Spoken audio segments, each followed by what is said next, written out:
Dans cette deuxième partie, on va terminer notre header en s'occupant du bouton et de notre menu. Et on va commencer par le bouton. Et pour ça, on va déjà le sélectionner, donc header button. On va commencer par lui mettre un padding de 15 pixels. Donc on augmente ses marges internes pour que le texte soit moins collé à la bordure. Ensuite, on va définir sa largeur à 275 pixels. On va agrandir légèrement sa taille d'écriture.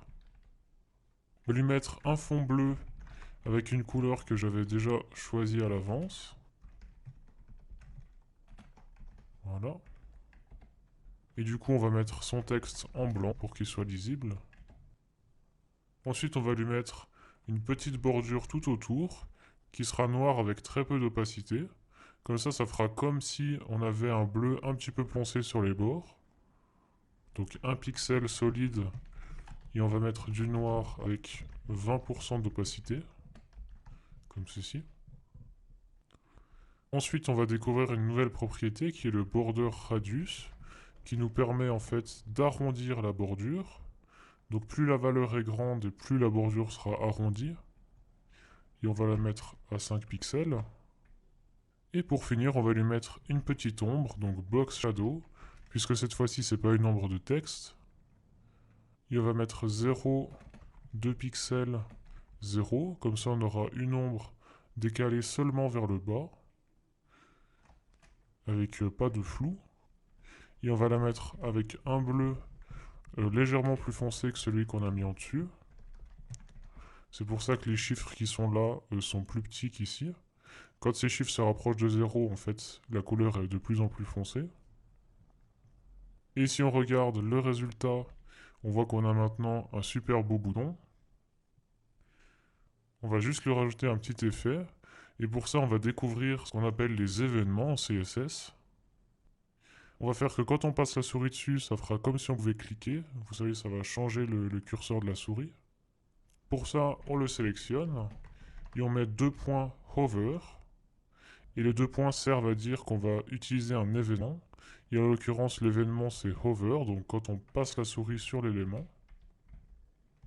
Et on va encore découvrir une nouvelle propriété qui est cursor, qui permet de changer justement le curseur de la souris. Et on va mettre pointer, comme ça fera le curseur des liens en fait. Et si on regarde le résultat, on voit que ça marche bien. On va encore faire un dernier effet avec le bouton. On va faire que quand on clique dessus, eh bien, il va descendre et l'ombre va disparaître. Comme ça va faire comme si on cliquait vraiment sur le bouton. Et on va le faire à travers encore un autre événement qui est l'événement active.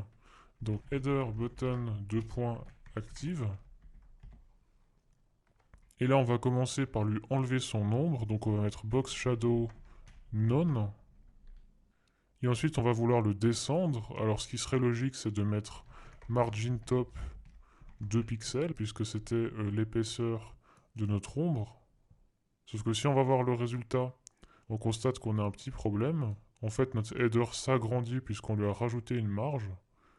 Et si on veut faire descendre notre bouton sans toucher aux autres éléments, on doit utiliser une nouvelle propriété qui est la propriété position.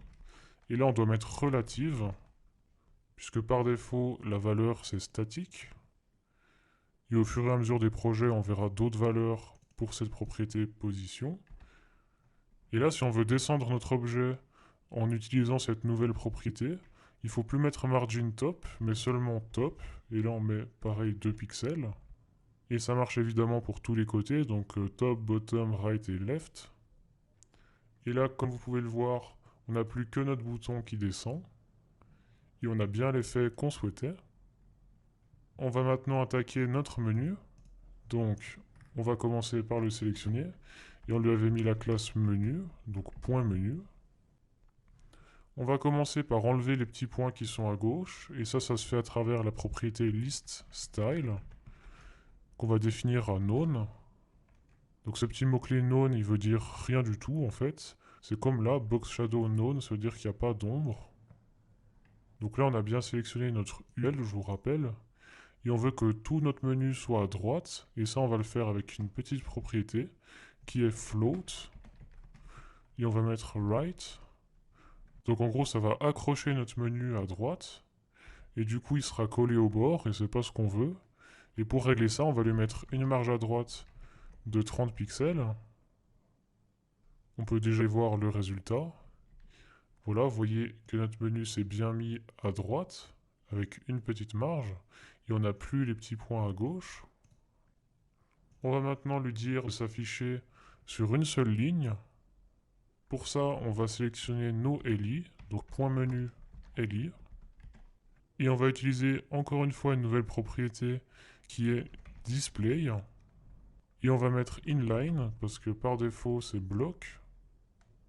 Et en même temps, on veut aussi mettre une marge entre chacun des éléments de notre liste, donc de notre menu. Et ça tombe bien puisqu'on est dans les LI. Donc on va mettre margin right de 40 pixels.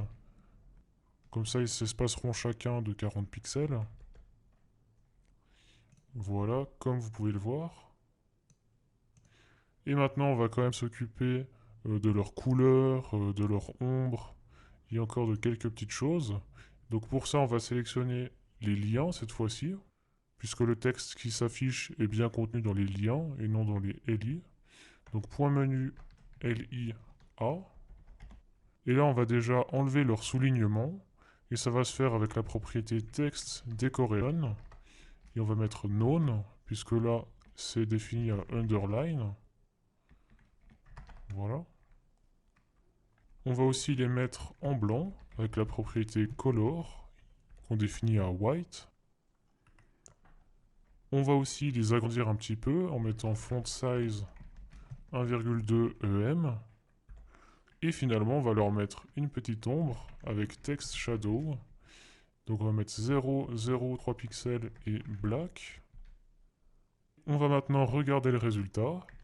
Et comme vous pouvez voir, on a maintenant un magnifique menu.